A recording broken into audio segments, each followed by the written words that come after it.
આ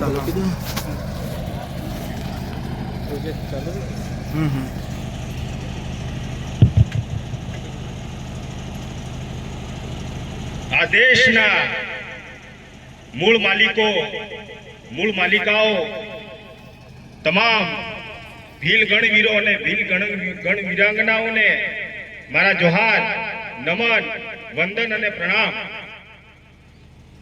સૌપ્રથમ આજરોજ જ્યારે આપણા આદિવાસી સમાજના મહાન જનનાયક, ક્રાંતિ સૂર્ય એવા તિલકા માંઝીની આજે જન્મ જયંતિની ઉજવણીના ભાગરૂપે જ્યારે આપણે ઓડ ગામે જ્યારે એકત્રિત થયા છે, તો આપણા પૂર્વજ અને ક્રાંતિ સૂર્ય, આઝાદીના લડાઈના પ્રથમ ક્રાંતિકારી એવા તિલકા માંઝીજીના શ્રી ચરણોમાં હું સતસત વંદન, પ્રણામ અને જોહાર કરું.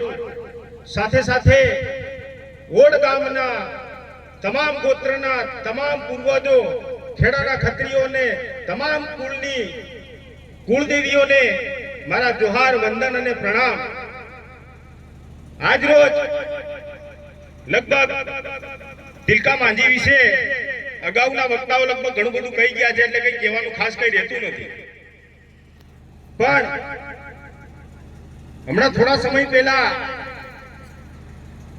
એક સાઉથ ઇન્ડિયન એક મૂવી આવ્યું હતું, એમાં લગભગ આપણા જનનાયક તિલકા માંઝીજીની જે કહાની છે એ થોડું એમાં મળતું આવે છે.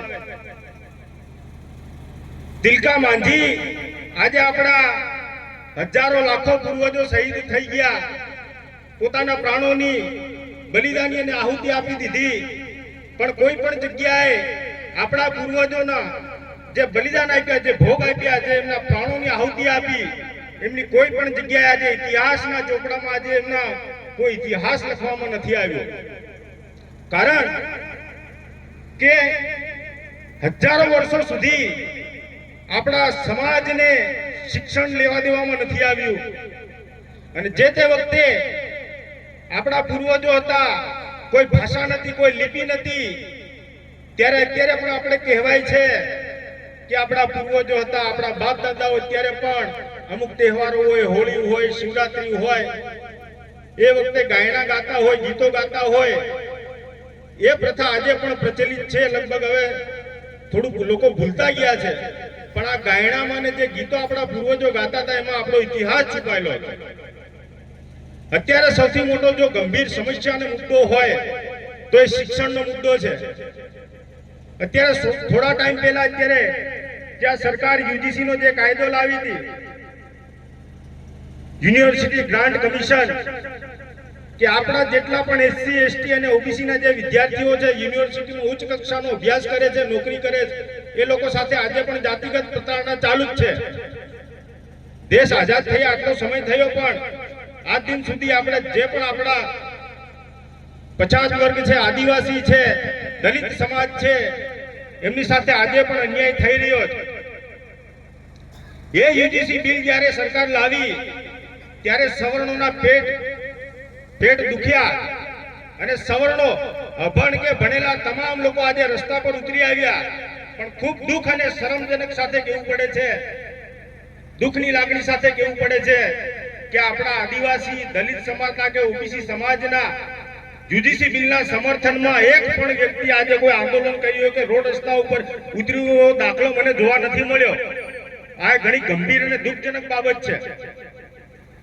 સાથે સાથે જેટલા પણ યુપીએસસી કે જીપીએસસી ની પરીક્ષાઓ લેવાય છે, આપણા સમાજના હોનહાર વિદ્યાર્થીઓ રિટર્નમાં એટલે કે લેખિતમાં બહુ સારા માર્ક્સ મેળવતા હોય, પણ ત્યારે જ્યાં ઇન્ટરવ્યુ, જ્યાં મૌખિક લેવાય છે, ત્યાં મનુવાદીઓની સંતાનો ઇન્ટરવ્યુમાં બેઠી હોય છે. એ આપણી જાતિ દેખી અને આપણા વાળાને ઇન્ટરવ્યુમાં માર્ક્સ નથી આપતા. એટલે હાલના પરિણામો જોતા પણ એવું લાગે છે જીપીએસસી અને યુપીએસસી કે આપણા માટે, નોકરીઓ માટે પણ આજે દરવાજા બંધ કરી રહ્યા છે. આ ખૂબ દુઃખજનક બાબત છે. એના માટે આપણે લડવું પડશે, રોડ રસ્તા પર ઉતરવું પડશે. આજે ગુજરાતની વાત કરીએ તો લગભગ થોડા વર્ષો પહેલા આપણા ગુજરાતમાંથી અહીંયા સાબરકાંઠામાંથી પણ, અરવલ્લીમાંથી પણ આપણા ઘણા મહાન અધિકારીઓ આઈએસ આઈપીએસ થઈ ગયા. પણ ખૂબ દુઃખની લાગણી સાથે કહેવાય કે આજે ચારેલ સાહેબ પણ સાક્ષી છે કે લગભગ 2-3 વર્ષમાં ટોટલી આપણા આઈએસ આઈપીએસ અધિકારીઓ રિટાયર્ડ નિવૃત્ત થઈ જવાના. અને હાલની જે યુવા પેઢી છે એ ક્યાંક ને ક્યાંક સોશિયલ મીડિયાના માધ્યમ થકી આજે ગેરમાર્ગે દોરાઈ રહી છે. 24 કલાક બેઠા હોય તો મોબાઈલ કે ફોન સિવાય એમના હાથમાં કશું ના હોય, બાજુમાં કોઈ બેઠા હોય, કોઈ વાતચીત ના હોય. સોશિયલ મીડિયાથી આજે આપણો સમાજ જાગૃત થયો છે, સારી વસ્તુ, પણ એના માધ્યમ થકી આપણને ઘણું શીખવા પણ મળે છે. જોવા જેવું તમે જોવો એમાં કાંઈ વાંધો નથી, પણ ખોટો તમે આજે રીલ બનાવો છો, રીલો બનાવીને મૂકવાથી આજે આ યુવા ધન કઈ દિશા તરફ જઈ રહ્યું છે એ ખબર નથી પડતી. જેવી રીતે રાજસ્થાનની અંદર મીણા સમાજ નહીં કહેવાય, પણ મીણા એક આપણા આદિવાસી સમાજનો એક સમુદાય છે. સૌથી વધારે તમે જોયું હશે જેટલા પણ આઈએસ આઈપીએસ કે આઈએફએસ કેડરના ઓફિસરો હશે મીણા સમાજમાંથી, મીણા સમુદાયમાંથી વધારે આવે છે. એનું કારણ છે ત્યાં જાગૃતિ છે. જયપુરની અંદર એ લોકોએ મીણા સમુદાય દ્વારા યુપીએસસી માટે કે એ લોકોની આરપીએસસી માટે એક કોચિંગ સેન્ટર એ લોકો સમાજ તરફથી ચલાવવામાં આવે છે. જેવી રીતે આપણા ગુજરાતમાં આપણે દાખલો ઉદાહરણ જોઈએ તો હમણાં પાટીદાર સમાજે 1 રૂપિયાની અંદર આઈએએસ ની તૈયારી કરાવે છે. આપણા સમાજમાં ઘણા બધા અધિકારીઓ થઈ ગયા, અલગ અલગ ડિપાર્ટમેન્ટમાં, અલગ અલગ વિભાગોમાં. એક સમાજના, એક આદિવાસીના, એક આદિજાતિના પ્રમાણપત્રના આધારે આજે આટલો ટાઈમ એ લોકોએ નોકરી કરી, નોકરી મળી, અનામત મળી, રિઝર્વેશન મળ્યું. એના માધ્યમ થકી આજે મોટા અધિકારીઓ થઈ ગયા અને રિટાયર્ડ પણ થઈ ગયા. પણ એમાંથી ઘણા બધા એવા છે કે જે લોકો એમની નોકરી કે એમના પાવરના માધ્યમ થકી સમાજને ઘણું બધું મદદ કરી શકતા હતા. પણ ગણ્યા ગાંઠ્યા 2 થી 5% અધિકારીઓ સિવાય કોઈ પણ એવો આપણને દાખલો કે ઉદાહરણ જોવા નથી મળતું. આ એક દુઃખજનક બાબત છે. આ સરકાર આદિવાસીઓની જે મૂળ ઓળખ છે, મૂળ પરખ છે, એને ભૂસી નાખવા માટે તમામ જાતના પ્રયાસો કરી રહી છે. આ ધરતી સુપ્રીમ કોર્ટનું જજમેન્ટ પણ કહે છે કે આ દેશના મૂળ માલિકો જો હોય તો એ 8.5% આદિવાસીઓ છે. પણ આજે માલિક જેવું કોઈને લાગે છે? માલિક જેવી અનુભૂતિ કોઈને થાય? આજે માલિકપણા જેવું લાગે તમને? હા કે ના લાગે છે? કોઈ જગ્યાએ પણ નથી. જે પેલા જે તે વખતે આપણા અહીંયા આર્યો નતાયા, ઇતિહાસમાં એવું કહેવાય છે કે આજથી 5000 વર્ષ પૂર્વે યુરેશિયામાંથી ભારતમાં આર્યોનું આગમન સૌ પ્રથમ સિંધુ ખીણની જે જૂનામાં જૂની સંસ્કૃતિ હતી ત્યાં આર્ય લોકોએ પ્રવેશ કર્યો અને 50 જણની ટોળકી હતી. યુરેશિયાના રાજવહીવટ રાજતંત્રમાં જે લોકોએ દગો કર્યો, નાલાયક માણસો હતા, એ લોકોને ત્યાંના રાજાએ એ લોકોને મારી નાખવા માટે સમુદ્રની અંદર બાંધી અને એક નાવમાં એ લોકોને મૂકી દીધા, છોડી મૂકવામાં આવ્યા. ફરતા ફરતા ફરતા ભટકતા ભટકતા સિંધુ ઘાટી પર આવી અને ભારતમાં આ લોકોએ પ્રવેશ કર્યો. આજે જ્યારે મહાશિવરાત્રી છે, મહાશિવરાત્રી નિમિત્તે આપણે ભગવાન ભોલે કે શંભુને પણ આપણે યાદ કરવા જોઈએ. એમની વાસ્તવિક ઇતિહાસ પણ આપણે જાણવો જોઈએ. આજથી હજારો વર્ષો પહેલા જ્યારે આ ધરતી ઉપર જળથી સુનામી થઈ, આખી ધરતી જ્યારે સમુદ્રમય બની ગઈ, જે તે વખતે ભારત પહેલા આ દેશનું નામ જંબુદ્વીપ હતું. જંબુદ્વીપ પહેલા સૌથી જૂનામાં જૂની જો ભૂમિ હોય તો ગોંડવાના લેન્ડ.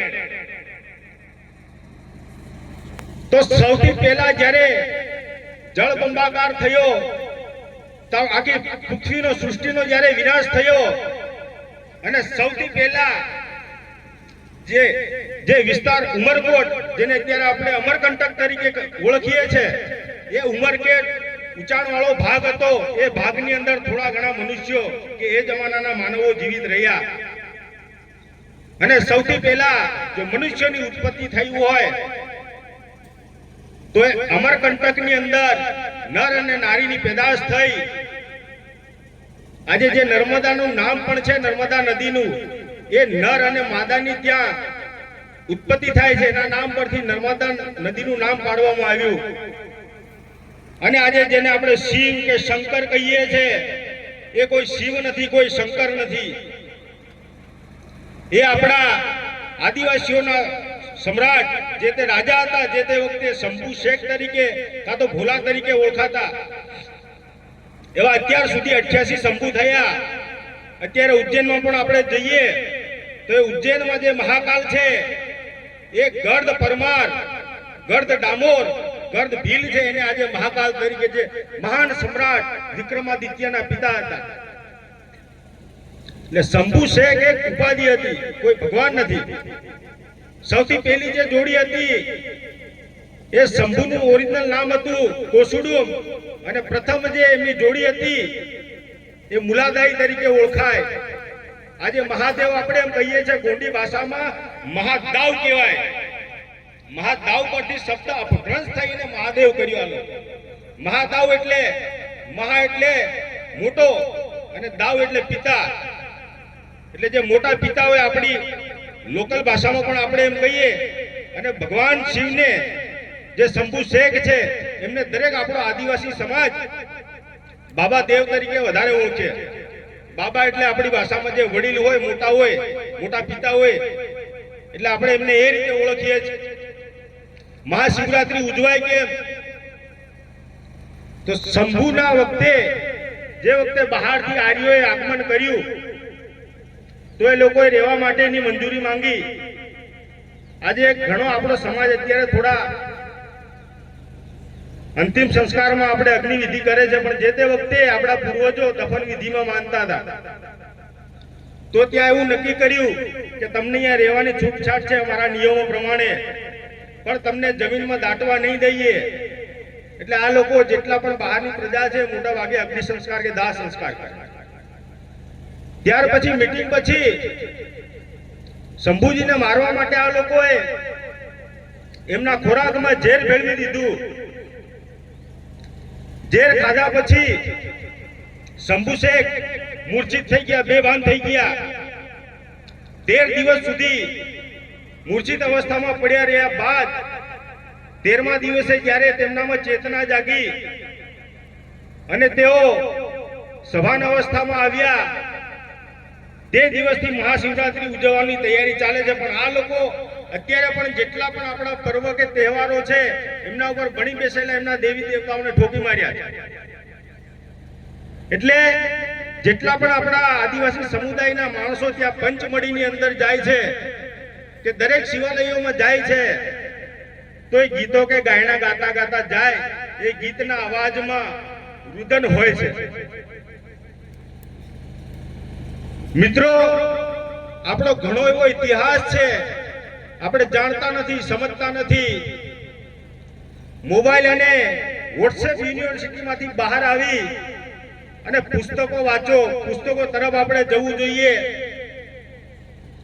શિક્ષણ અત્યારે બહુ મોટો ગંભીર અને સમસ્યાનો વિષય છે. એટલે મારું આ મંચના માધ્યમ થકી હું તમામને આહવાન કરું કે આપણે પણ તમામ આદિવાસી સમુદાયના, ગુજરાતના જેટલા પણ સક્ષમ વ્યક્તિઓ છે, એમને ગાંધીનગર કે અમદાવાદ ખાતે આપણા સમાજના જે તેજસ્વી વિદ્યાર્થીઓ છે, તેમની ઉજ્જવળ કારકિર્દી માટે એક કોચિંગ સેન્ટર બનાવવું જોઈએ, જેથી કરીને આવનાર આપણી પેઢી ઉચ્ચ કક્ષાના અધિકારીઓ બને અને સમાજને મદદરૂપ થાય. આજે આપણા હજારો પૂર્વજો આજે શહીદ થઈ ગયા છે. શેના માટે? આજે પણ તમે દેખો, થોડાક વર્ષો પહેલાનો આંકડો, તો અત્યાર સુધી લગભગ આ 5-10 વર્ષની અંદર લગભગ 18 લાખ હેક્ટર ઉપર જમીન આપણા આદિવાસીઓની સરકારે વિવિધ અલગ અલગ પ્રોજેક્ટના નામે આદિવાસીઓને જમીનમાંથી જમીન વિહોણા કરીને જમીનમાંથી બેદખલ કર્યા. હમણાં થોડા સમય પહેલાનો એક તાજેતરનું એક ઉદાહરણ છે, એક દાખલો છે. આદિવાસી હંમેશા જળ, જંગલ અને જમીન માટે લડ્યો છે. હમણાં થોડા સમય પહેલા ભીડમાં મરાવી કરીને એક નક્સલવાદીનો સિક્કો મારીને તેમની હત્યા કરવામાં આવી. મિત્રો, નક્સલવાદ એટલે શું? નક્સલવાદ એટલે શું? નક્સલી કોને કહેવાય? જેટલા પણ આદિવાસી સમુદાયના આપણા માણસો છે એ પોતાના હક અને અધિકાર માટે, જળ, જંગલ, જમીન બચાવવા માટે જ્યારે લડે છે ત્યારે આ લોકોને નક્સલાઇટનો સિક્કો મારીને એ લોકોની હત્યા કરી દેવામાં આવે છે. આજે જે આર્મી કે કેમ્પ વાળા હતા, તમારે જે જંગલમાં કેમ ઝગમરાવા જવાની જરૂર પડી? આદિવાસી ક્યારે બજારમાં જઈ, શહેરોમાં જઈને કોઈ લૂંટફાટ કરી હોય, કોઈનું વગર હકનું કોઈનું જો લીધું હોય, કોઈનું જો મેળવ્યું હોય, પ્રાપ્ત કર્યું હોય, એવો એક પણ દાખલો નથી. એટલે ક્યાંક ને ક્યાંક આ સરકારનું બહુ મોટું ષડયંત્ર છે. મિત્રો, જ્યારે આ દેશમાં આર્યો આયા, હણ આયા, શક આયા, કુષાણ આયા, ડચ આયા, વલંદા આયા, મુગલો આવ્યા, ફિરંગીઓ આવ્યા, છેલ્લે અંગ્રેજો, અત્યાર સુધી હજારો વર્ષોથી જેટલી પણ બહારી પ્રજાતિ અહીંયા આવીને વસી, એમને આ લોકોએ એમને બહાર કાઢવા માટે કોઈ દિવસ આંદોલન નથી કર્યા, ધરણા નથી કર્યા, કે કોઈ ચળવળ કે કોઈ મુવમેન્ટો નથી ચલાવી. અંગ્રેજોને આ દેશમાંથી ભગાડવા માટે આ મનુવાદી વિચારધારાઓએ અંગ્રેજો વિરોધ ઘણા આંદોલનો કર્યા, ચળવળો કરી. આજે અંગ્રેજોને આપણી વાળા ઘણા બધા અપશબ્દો બોલે છે, પણ જો ખરેખર વાસ્તવમાં આ દેશમાં જો અંગ્રેજો ન આવ્યા હોત તો અત્યારે તમારી ને મારી શું પરિસ્થિતિ હોત? જો આ દેશમાં ખરેખર અંગ્રેજો ન આવ્યા હોત તો આજે જેટલો પણ શોષિત, પીડિત કે વંચિત વર્ગ છે એમની દશા આજે કફોડી હોત. જે તે વખતે અંગ્રેજો નતા આવ્યા એના પહેલા દીકરીને દૂધ પીતી કરી દેવામાં આવતી હતી. દક્ષિણ ભારતની અંદર સ્ત્રીઓને સ્તન ઢાંકવાની મંજૂરી નથી. સ્તન ઉપર પણ ત્યાં ટેક્સ ચાલતો હતો. કેટલી ક્રૂરતા હતી. કોકબાઈ વિધવા થઈ જાય તો સતી પ્રથા એટલે કે એના માણસ સાથે એને જીવતી સળગાવી દેવામાં આવતી હતી. એટલે આ દેશમાં જ્યારે અંગ્રેજો આવ્યા, આ બધી જે કુરિવાજો, કુપ્રથાઓ હતી એના પર લગામ કે અંકુશ એ લોકો લાવ્યા. અને જેટલા પણ શોષિત અને વંચિત અને પીડિત સમાજ હતા, જેવી રીતે દલિતો, ઓબીસી કે આદિવાસીઓ, તો અંગ્રેજોએ વિવિધ જગ્યાએ મિશનરીઓની સ્થાપના કરી અને આદિવાસીઓને એને જેટલા પણ દલિત કે જેટલા પણ શોષિત કે વંચિત કે પીડિત સમાજ હતો એ સમાજને શિક્ષણ આપવાનું કામ કર્યું. સૌપ્રથમ કલકત્તાની અંદર 1835 ની અંદર લોર્ડ મેકાલોએ કરીને આદિવાસીઓને સૌથી પહેલા ભણાવવાનું કામ શરૂ કર્યું. ત્યારબાદ તમે જોજો ઘણા વિસ્તારોમાં, અહીંયા વિજયનગર વાળો વિસ્તાર છે, અમારા બાજુ દાહોદ વિસ્તારમાં પણ છે, દક્ષિણ ગુજરાતની અંદર, કે જ્યાં ભારતના તમામ રાજ્યોની અંદર અંગ્રેજોએ ભલે એમનો ધર્મનો પ્રચાર કર્યો પણ સાથે સાથે આદિવાસી સમાજને શિક્ષણ પણ આપ્યું અને એમના આરોગ્ય માટે પણ કામ કર્યું. આ સત્ય વાત છે મિત્રો. જ્યારે આ ભારત દેશ આપણો આઝાદ થઈ ગયો હતો ત્યારે અંગ્રેજોએ કીધું કે અમે તો હમણાં 200 વર્ષ પહેલા આવ્યા, તો તમે પણ આજથી 5000 વર્ષ પૂર્વે કે એના પછી જેટલી પણ બહારી પ્રજા, વિદેશી જે આક્રાંતાઓ જે આયા, આક્રમણકારીઓની જે અત્યારે સંતાનો છે, એમને કીધું કે તમે પણ આ દેશમાંથી બહાર નીકળો. તો આ દેશ સોંપવો કોને? તો આ દેશના જો મૂળ માલિકો હોય, આ દેશના જો ધર મૂળના ધણી હોય તો એ આદિવાસીઓ છે. તો આ આદિવાસીઓને તમે આ દેશ સોંપી દો, તમે પણ નીકળી જાઓ અને અમે પણ નીકળી જઈએ. ત્યારે આ લોકોએ અંગ્રેજોને ભ્રમિત કર્યા કે આદિવાસીઓ પાસે શિક્ષણ નથી, આર્થિક પરિસ્થિતિ નબળી છે, અને અત્યારે આ લોકોના હાથમાં જો આ દેશની શાસન વ્યવસ્થા આપણે સોંપી દઈશું તો આ લોકો આ દેશ ચલાવી નહીં શકે. ત્યારે આ લોકોએ નક્કી કર્યું, આ ઇતિહાસના ચોપડામાં તમને ખોવાથી નહીં મળે. ત્યારે આ લોકોએ નક્કી કર્યું કે અમને 10 વર્ષનો સમય આપો.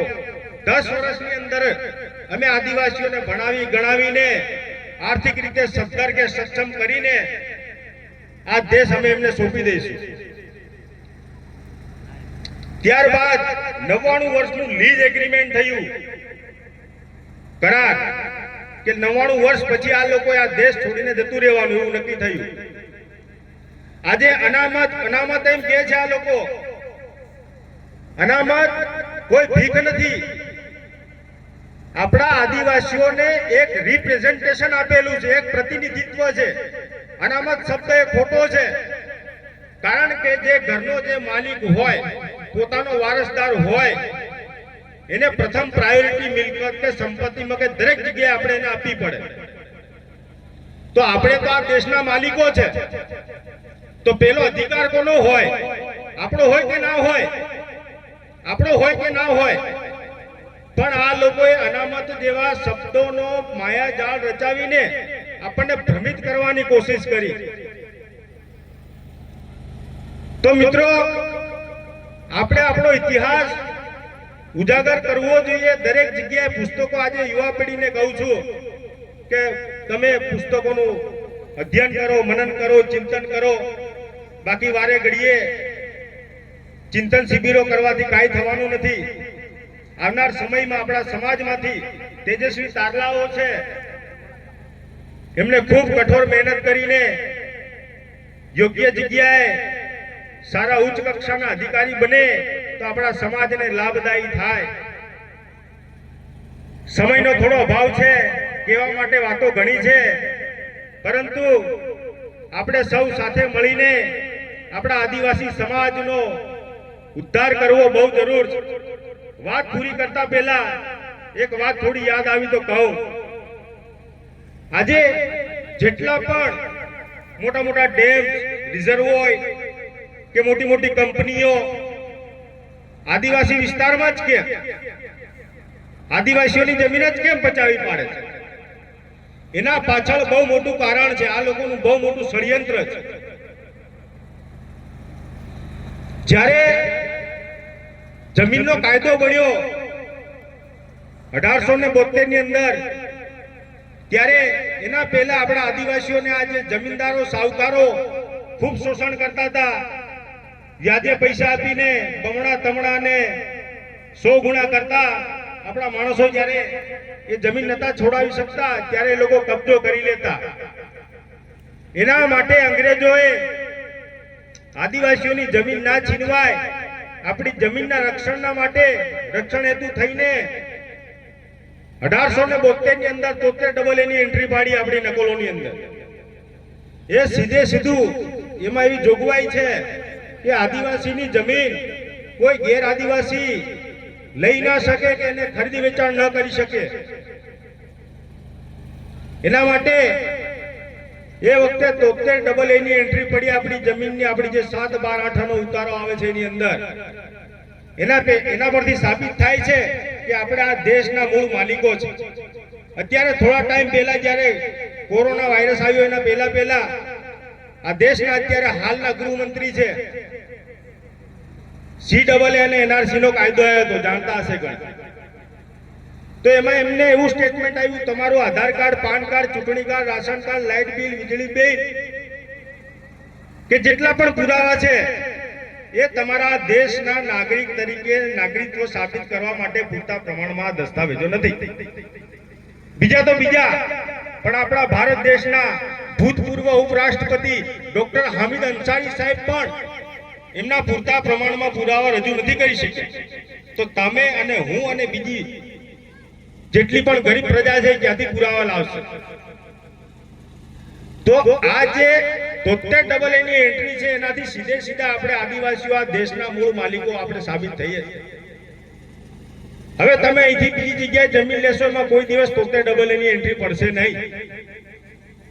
એટલે આપણા આદિવાસીઓની જે મૂળ ઓળખ છે, મૂળ જે આપણી આઈડેન્ટિટી છે, એને સાફ કરવા માટે, એને ભૂસવા માટે આપણા આદિવાસી વિસ્તારમાં આજે આ લોકો જમીનો પચાવી રહ્યા છે, પડાવી રહ્યા છે. એવું કહેવાય નહીં, પણ જો આપણો સમાજ હજી પણ જાગશે નહીં તો ગંભીર પરિસ્થિતિ આવશે. ઘણા બધા એમના વક્તવ્યોમાં પણ કહે છે, પણ મારા વડીલો, મારા ક્રાંતિકારી યુવાન ભાઈઓ અને બહેનો, ખરેખર હવે પાડળિયાવાળી આપણે પણ કરવી પડશે.